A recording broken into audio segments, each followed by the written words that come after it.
Hey guys, welcome to Tutorial Guru. Today I'll be showing you how to create a reel or how to make a reel on Facebook. And now let's dive right in. Now to make a reel on Facebook, first open up your Facebook and you'll be on the home page, guys. And over here you can see just above the stories, there is the stories and the reels button or the tabs available for us. Currently we are on the stories. To get on reels, tap on reels and you'll get the create reel button available over here.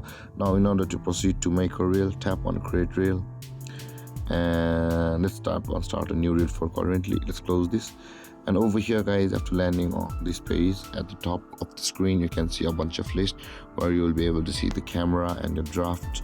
Now in order to make a reel, tap on the camera or you can just upload it from your gallery over here. I'll be just tapping on the camera and now let's shoot a reel and let's tap it. And this is a demo reel, okay, featuring my computer or my keyboard. So our reel has been created, guys. Now and over here you can see you can do a bunch of things. That is, you can share it to Instagram, tag people, locations, add topics.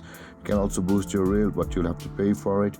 And you can see there are a lot of options for earning money: invite collaborator, cover text, and you can see you can choose to either show it to your friends and friends accept. You can see after doing all of these, simply tap on the share now button at the bottom of the screen and that reel will be shared. And there, this is how you make a reel on Facebook. And if you have any confusions or questions regarding the topic, feel free to comment in the comment section below. And don't forget to like, subscribe and hit that bell icon for more videos. Thank you for watching, guys. Peace.